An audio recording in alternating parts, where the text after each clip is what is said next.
उम्मीद है कि आप सब लोग खैरियत से होंगे, खुश भी हों। खुश नहीं है? इतना आसान सा चैप्टर आप लोग आज कवर करके आए हैं। दो तो बातें रटे वाली थी और एक बस आपने सैम्पलिंग अच्छे से की होगी, वो भी अच्छे से नहीं की। वाहिद लॉजिकल एरिया बल्कि semi logical area from chapter 4 sampling. Chapter 4 शुरू होता है ISA 500 के साथ, ऑडिट एविडेंस, उसके बाद डॉक्यूमेंटेशन और उसके बाद सैम्पलिंग। आपके आने से पहले मैं कुछ बोर्ड पे लिख रहा था, तो आपको भी बता देता हूँ। चैप्टर 4 में से जो एविडेंस का एरिया है स्ट्रेट फॉरवर्ड, डॉक्यूमेंटेशन का जो एरिया है स्ट्रेट फॉरवर्ड, सैम्पलिंग में दो तरह के सवाल आपको मिलेंगे, कुछ स्ट्रेट फॉरवर्ड और कुछ रटे वाले। ये तो एक ही बात हो गई, स्ट्रेट फॉरवर्ड और लॉजिकल सवाल। लॉजिकल सवालों में भी वो जो एरिया नॉर्मली टारगेट करता है वो टाइप्स ऑफ सैम्पलिंग, सैम्पलिंग के मोड्स और सिलेक्शन यानी कि स्ट्रैटिफिकेशन। नॉर्मली वो स्ट्रैटिफिकेशन का एरिया काफ़ी ज़्यादा टेस्ट करता है सैम्पलिंग में से लॉजिकल सवालों में। और कभी कभी अगर इसका मूड बन जाए तो ये सवाल को मिक्स करके भी पूछ सकता है विद एक्सटर्नल कंफर्मेशन, क्योंकि वहाँ पे भी सैम्पलिंग की टेक्निक्स का इस्तेमाल किया जाता है। तो हमारा टारगेट आज का बहुत छोटा सा है, तो शुरू करते हैं without wasting any time. Sampling के स्ट्रेट फॉरवर्ड क्वेश्चंस को देखते हैं पहले।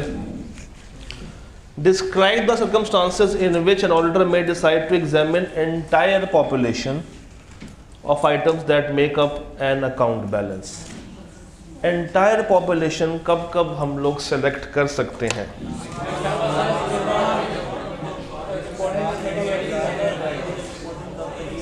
जब रिस्क ऑफ मिसस्टेटमेंट क्या हो,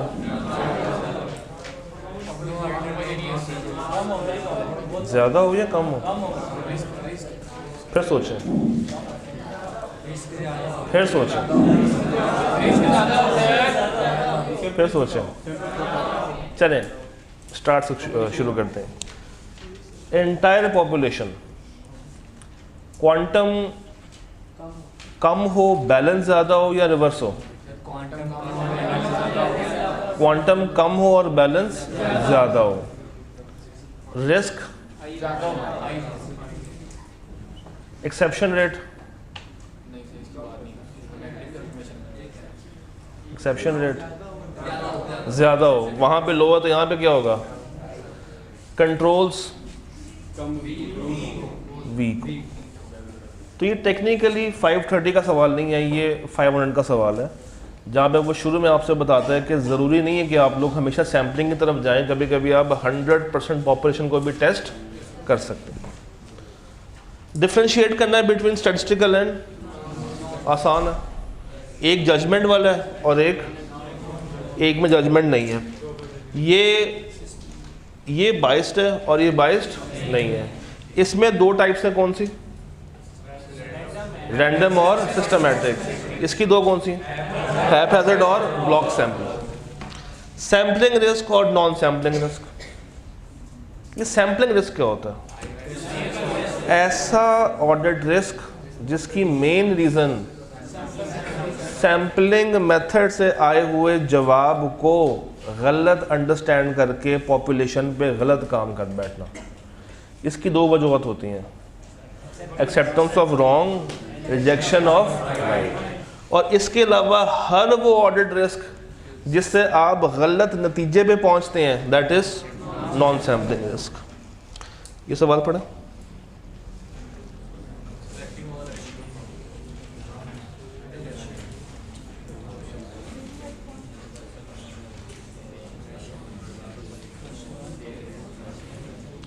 सर्कमस्टांसेस बताएं जहां पे वो 100% की तरफ जा सकता है। ये एक ही सवाल है, सेम। ऑटम 13 और autumn 9। Differentiate between tolerable misstatement and performance materiality. ये क्या होता है? चले इस पर ज़रा बाद में आते हैं। What is performance materiality? एक ऐसी अमाउंट जो कि एक्चुअल मटीरियलिटी से कम रखी जाती है, वजह ताकि अगर कोई अनकलेक्टेड या अनडिटेक्टेड एरर हो तो वो हमारी एक्चुअल अमाउंट को क्रॉस ना करे, वो होगी परफॉर्मेंस मटीरियलिटी। इसी की एप्लीकेशन है टॉलरेबल मिसस्टेटमेंट, जिसमें आप एक मॉनिटरी अमाउंट सेट करते हैं और जो आपका एरर आता है सैंपल में, जब आप उसको प्रोजेक्ट करते हैं तो आप देखते हैं कि क्या वो उस मॉनिटरी अमाउंट को क्रॉस तो नहीं कर रहा। तकरीबन सेम कॉन्सेप्ट है जो कि परफॉर्मेंस मटीरियलिटी का है। सिस्टमैटिक सैम्पलिंग को एक नंबर के लिए डिफाइन करते हैं, हो जाएगा। What are the matters which the auditor should consider while designing an audit sample? Determining the size and selecting। 3 सवाल है। सैंपल को डिज़ाइन करते हुए क्या सोचना चाहिए? सैंपल को डिज़ाइन करते हुए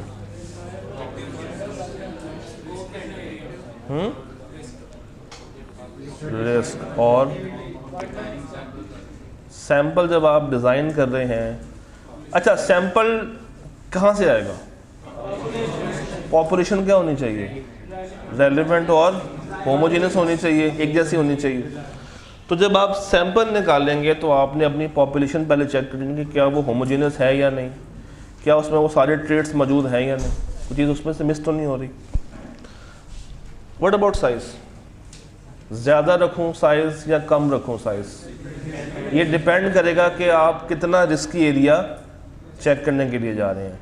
तो जितना रिस्की एरिया सैंपल साइज उतना ही ज़्यादा, जितना कम रिस्की एरिया सैंपल साइज उतना ही कम।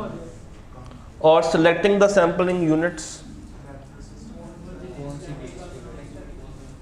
सिलेक्टिंग द सैंपलिंग यूनिट्स, क्या स्ट्रेटिफिकेशन करना अच्छी बात है या बुरी बात है? उसका फ़ायदा क्या होगा? कम सैंपल से आप अच्छे एविडेंस तक पहुंच जाएंगे। तो सैम्पलिंग यूनिट्स को निकालने के लिए आपने चेक कर लेना कि क्या उन्होंने स्ट्रेटिफाई किया या नहीं। List any 4 ways in which the debtor balances may be stratified। Ageing analysis, geographical, amount, product wise, आप कोई से भी 4 कोड कर सकते हैं।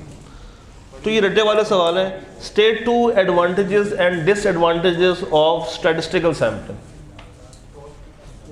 ये भी रटा है। द ऑडिटर विद नॉर्मली, अच्छा ये सवाल नहीं है बेसिकली, ये 505 का है, इसको आप इग्नोर कर सकते हैं, ये वाला नहीं है। अब आए जरा लॉजिकल सवालों की तरफ। ये क्वेश्चन रीड करें। 4 लॉजिकल सवाल हैं, 3 हम लोग अब करेंगे, 1 मैं आपको होमवर्क दूंगा। ये सवाल रीड करें।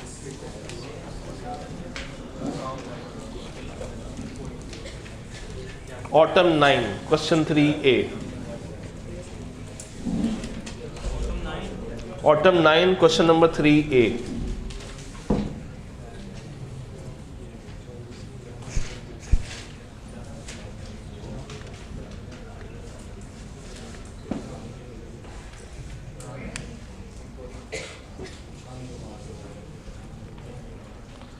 ऑटम 9 3A रीड करें।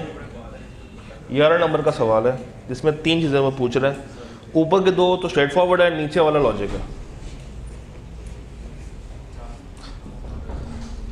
पहले आप लोग रीड करें, सोचें, फिर उसके ऊपर बात करते हैं।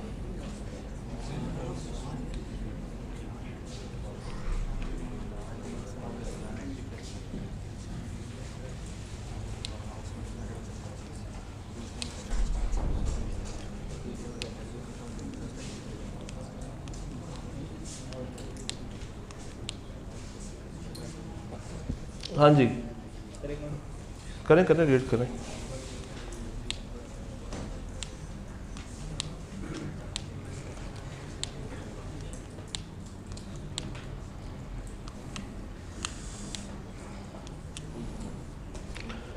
You are the audit manager on a client where annual sale is 640 million। क्या ये मेरी पॉपुलेशन है? पॉपुलेशन 640 million मेरी population. During the course of annual audit, the following table was developed by the team members to categorize the annual sale। इन्होंने 3 categories बनाई है, क्या मैं इसको स्ट्रेटिफिकेशन कह सकता हूँ? ठीक है। 50 sales transaction to different customers, 100 sales transaction to different customers and 500 to different customers. 300, 200, 140, तो बेसिकली 640 का ब्रेकअप मेरे सामने आ गया। सोहेल टीम मेंबर को ये लगता है कि अगर हम सिर्फ कैटेगरी ए को वेरीफाई कर लें तो बाकियों को वेरीफाई करने की ज़रूरत नहीं है। तो अगर हम ए के ऊपर काम कर लें तो इन दोनों के ऊपर ऑटोमेटिकली काम हो जाएगा, ये उसको लगता है। और टीम मेंबर्स को लगता है कि सैम्पलिंग होनी ही नहीं चाहिए, हमें स्ट्रेट अवे किसको टारगेट करना चाहिए, 640 को देखना चाहिए। इस तरह की स्ट्रेटिफिकेशन करने का कोई फ़ायदा नहीं। Point 1, explain how audit efficiency could be improved by using the above table. ये जो टेबल है इससे एफिशिएंसी कैसे आ सकती है? Through stratification. क्योंकि जब आपने स्ट्रेटिफाई कर लिया है तो हर स्ट्रेटम में से जितने सैम्पलिंग यूनिट्स निकालेंगे वो टोटल में से कम होंगे या ज़्यादा होंगे? कम होंगे। और आपको हर स्ट्रेटम का, हर कैटेगरी का जो रिजल्ट है वो अलग अलग मिलेगा, वो बेहतर मिलेगा, जिसकी बेस पे आप टोटल पॉपुलेशन को सही से जज कर पाएंगे। List other ways in which the sales population may be categorized. कहता है इसके अलावा अगर आपने किसी और तरीके से कैटेगराइज करना होता, तो अभी हम लोगों ने बात की है ज्योग्राफिकल रीजन, एजिंग एनालिसिस और अमाउंट वाइज तो उन्होंने खैर कर दिया, और हो सकता है। Give your opinion on the views expressed by Sohail. क्या सोहेल की बात ठीक थी कि हम सिर्फ 300 को कर लें तो बाकी को वेरीफाई करने की जरूरत नहीं है? क्योंकि 300 किसका रिजल्ट देगा? सिर्फ कैटेगरी ए के स्ट्रेटम का देगा, बी सी का उसको ताल्लुक वास्ता। तो अगर मैं सिर्फ ए को वेरीफाई करूं तो सिर्फ ये ही वेरीफाई होगा, ये वेरीफाई नहीं होगा, इसके ऊपर मुझे सफिशिएंट अप्रोप्रिएट ऑडिट एविडेंस नहीं मिलने वाला। और ये जो टीम मेंबर्स कह रहे हैं कि फ़ायदा ही कोई नहीं है स्ट्रेटिफिकेशन का, तो उनको फ़ायदा बता देना। टेक्निकली जो पहला पॉइंट है वही नीचे भी रिपीट आप लोगों ने कर देना। ये सवाल क्लियर है जी? जो सोहेल कहना चाह रहा है वो बेसिकली ब्लॉक सैम्पलिंग ही है कि हम एक स्पेसिफिक कैटेगरी को उठा के उसको वेरीफाई करने बैठ जाए, मगर वो अच्छी बात नहीं है, वो सिर्फ उसी के रेलिवेंट बात करेगी। ये सवाल देखें, स्प्रिंग 11 क्वेश्चन 3, इसको देखें जरा।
हाँ जी, सवाल रीड हो गया?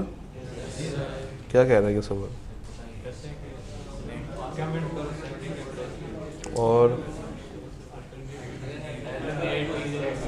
सवाल तो एक्सप्लेन करें सही से।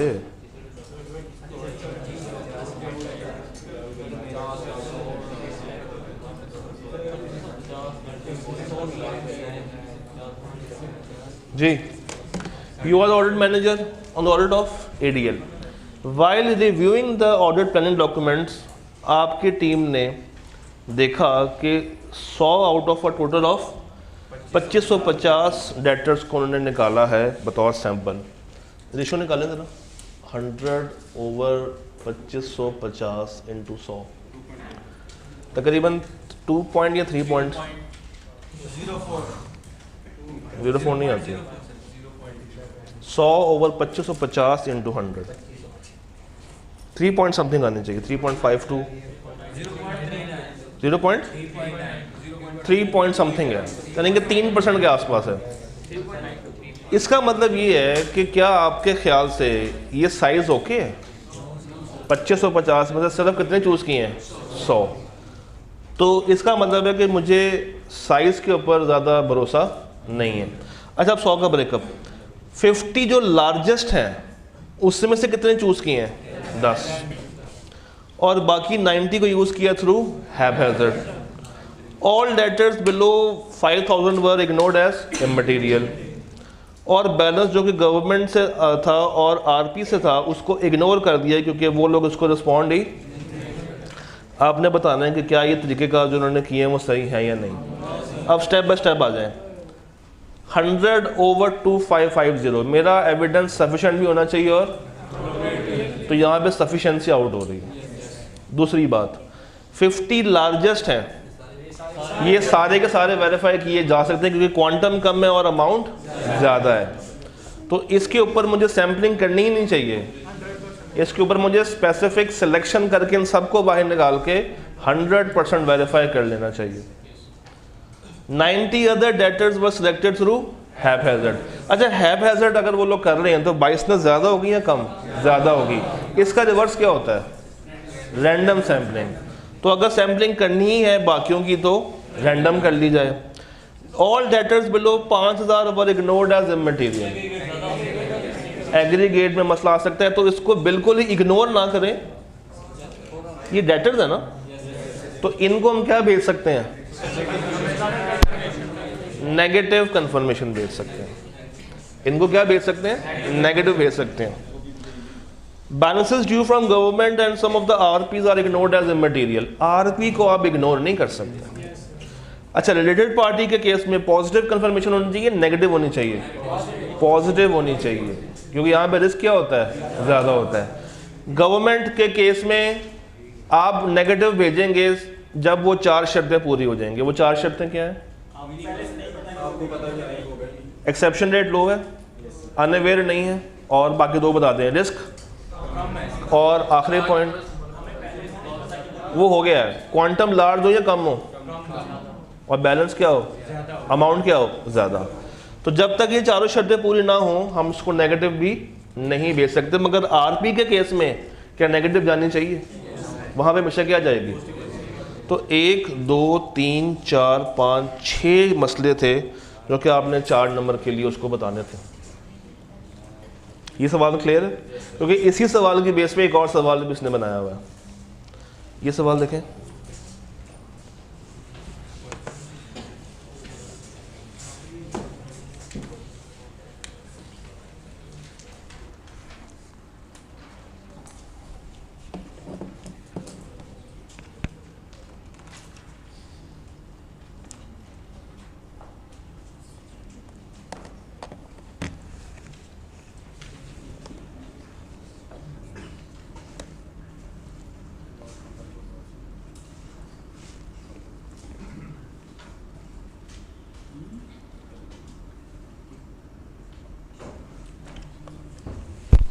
How many categories? 4। पॉइंट 1 कहता है ए बी को वेरीफाई कर लो, बाकी खुद ही से वेरीफाई हो जाएंगे। यानी कि ये पॉइंट कहाँ से उठाया उसने? ये सोहेल वाले पॉइंट से उठाया। उसने भी यही कहा था कि ए को वेरीफाई कर लो, बी सी ऑटोमेटिकली वेरीफाई हो जाएगा। तो यहाँ पे ए बी वेरीफाई कर लो, सी डी। तो ए का बैलेंस क्या ए बी दोनों को रिप्रेजेंट कर रहा है? नहीं, सिर्फ इसको कर रहा है। इसी तरह बी का सिर्फ, और सी डी के लिए तब तक मुझे एविडेंस ही नहीं मिलेगा जब तक मैं इसमें से सिलेक्शन, ठीक है। Selection should be done on, तो अभी यहां पे देख रहे हैं पीछे, इट शुड बी, वजह क्या है? बाइसनेस। अच्छा, वो कहता है कि है बजट कर लो क्योंकि उसमें हर एक के पास इक्वल चांस होता है। तो किस में होता है? रैंडम सैम्पलिंग में होता है। Selection of sample should be done systematically, ठीक है, अच्छी बात है, सिस्टमैटिक सैम्पलिंग पे जा रहे हैं, बट उसको करनी नहीं आती। Whereby items constituting 10% of the amount in each category should be selected in descending order. कि सिस्टमैटिक सैम्पलिंग ऐसे होती है, उसमें स्टार्टिंग पॉइंट क्या होता है, रैंडम सैम्पलिंग से एक अमाउंट, उसके बाद हम क्या लगाते हैं, गैप। गैप का फॉर्मूला क्या होता है, पॉपुलेशन ओवर सैंपल साइज, और जो आता है आंसर गैप का, उसमें हम रैंडम जो स्टार्टिंग पॉइंट है उसको ऐड करते चले जाते हैं। तो ये जो बता रहा है नीचे कि 10% ऑफ द अमाउंट को कैटेगराइज कर दो असेंडिंग में, डिसेंडिंग में, ये बेसिकली क्या है फिर, ये क्या है, ये स्पेसिफिक सिलेक्शन। इसको लिख लें, ये क्या है, स्पेसिफिक सिलेक्शन। ये कभी आएगा बुक में डालता है, कभी बुक से निकाल लेता है, तो ये स्पेसिफिक सिलेक्शन है।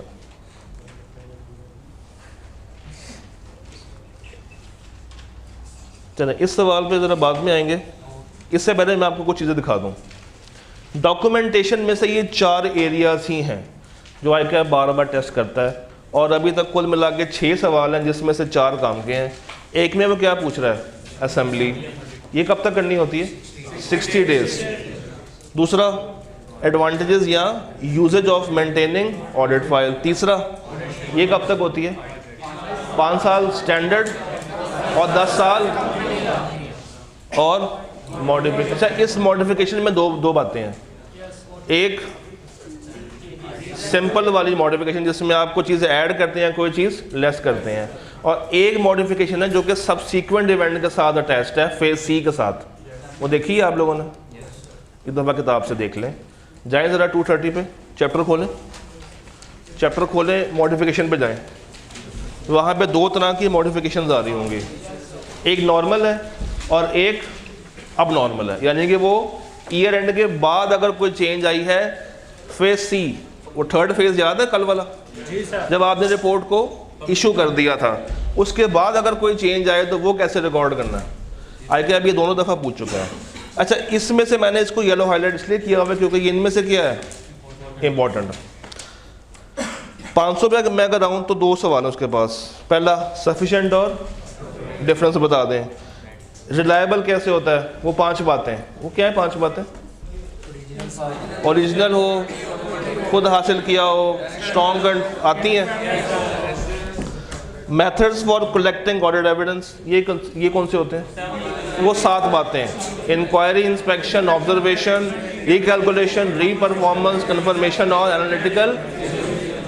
अब ये सवाल देखो, आखिरी सवाल,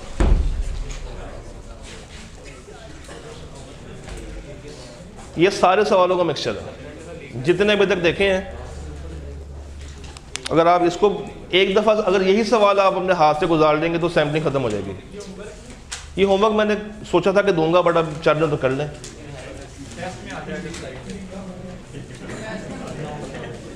इसको भी चेक कर लेते हैं। आप लोगों ने कम से कम मुझे 5 वीकनेस बतानी है और उसके साथ 5 अप्रोप्रिएट चेंजेस।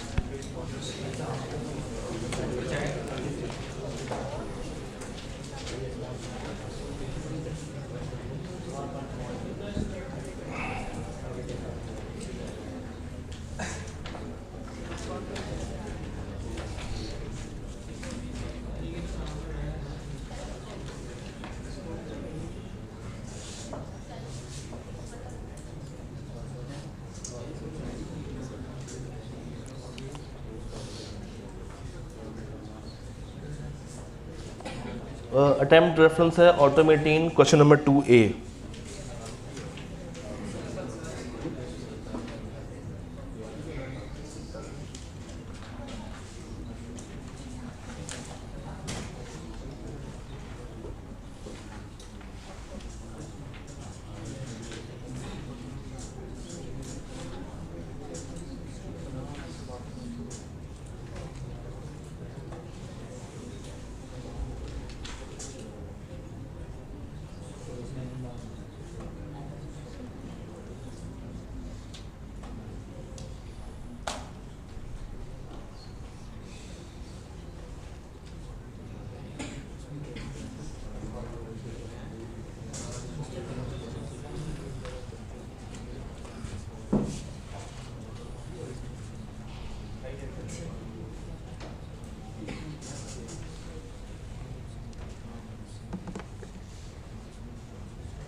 करें स्टार्ट, अभी कर रहे हैं, चलें करते रहें, अच्छी बात है। क्या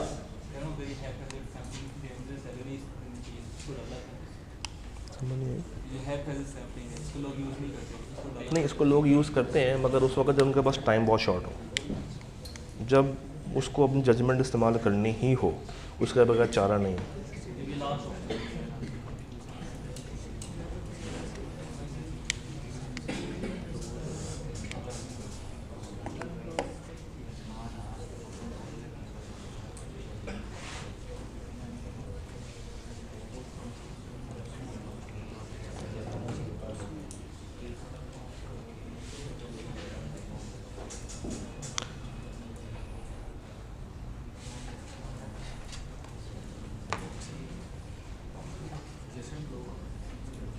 शैल वी स्टार्ट? चलो जी, आपने बतानी है एरर्स, वीकनेसेस जो उसने सैम्पलिंग के पूरे प्रोटोकॉल में किया। ऊपर वाली बातें तो इजी है, उसमें तो कोई मसला नहीं है, कहानी यहाँ से स्टार्ट होती है। Sales reported in the financial statement is 800 million net of sale return, यानी कि इसमें से सेल रिटर्न को माइनस कर दिए। अब जब सेल रिटर्न को माइनस किया होगा तो दूसरा फैक्ट कहाँ पे गया होगा? इन्वेंट्री पे और कॉस्ट ऑफ सेल पे। इसका मतलब है कि ये पॉपुलेशन मुनासिब नहीं है।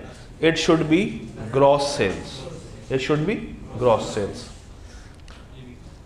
ये पहली वीकनेस है कि उसने जो पॉपुलेशन चूज़ की है वही ख़राब है। 50% sales to distributor, 40 super store और 10। इसका मतलब है कि इसने स्ट्रेटिफिकेशन कर दिया, ये अच्छी बात है। Company sells its toys to 10 super stores only, और सुपर स्टोर्स कितने परसेंट रखते हैं? 40%। जिनको इनवॉइस किया जाता है तो साल में कितनी हो गई? 120, 120, एक कितनी 120 है ना। The audit team would test the invoices of June and December. उसमें से भी वो कह रहा है कि हम किसकी चूज करेंगे, सिर्फ जून की और, हालांकि ऐसा नहीं होना चाहिए क्योंकि बैलेंस ज़्यादा है और ट्रांजैक्शंस क्या है, तो हम यहाँ पे क्या कर सकते हैं, 100% पे जाना चाहिए। मगर वो क्या कर रहा है? ब्लॉक कर रहा है, जून और दिसंबर को ब्लॉक में लेके जा रहा है, और जो बाकी महीने हैं वो दो इनवॉइसेस पकड़ के बस वेरीफाई कर लेगा। तो ये अच्छी अप्रोच नहीं है। 100 sales invoices to distributors and wholesalers would be selected haphazardly। पहली बात तो ये कि it should be random। दूसरा, जो मिस्टेक वो यहाँ पे कर रहा था, ए बी को कंबाइन लेके चल रहा था, तो यहाँ पे किसको कर रहा है कंबाइन? डिस्ट्रीब्यूटर्स को। और डिस्ट्रीब्यूटर्स का जो रिजल्ट है वो क्या होलसेलर्स को वेरीफाई कर सकता है? वाइस वर्सा हो सकता है? नहीं। तो टेक्निकली इसको अलग रखे और इसको अलग रखे। अच्छा जी, उसके बाद क्या है? इनवॉइसेस वो उठा कहाँ से रहा है? इनवॉइस फाइल से उठा रहा है, यानी कि जो फिजिकल बॉक्स फाइल होती है वहां से वो अपना सैंपल पिक कर रहा है। करना कहाँ से चाहिए उसको? लेजर से करना चाहिए, क्योंकि इनवॉइस की जो फाइल बनी होगी वहां पे तो कुछ भी कभी भी कोई भी चीज़ें निकाल सकता है, ऐड कर सकता है, डेट्यूरेट कर सकता है। तो अच्छा, यहाँ पे मेरी पॉपुलेशन क्या होनी चाहिए थी? जो अच्छी चीज़ है वो शुड बी लेजर, ना के फाइल्स। दैट्स इट, 5 पूरी हो गई आपकी। तो ये सवाल एक दफ़ा लिख के कीजिएगा, आपके काम आ सकता है। And that's all for chapter 4।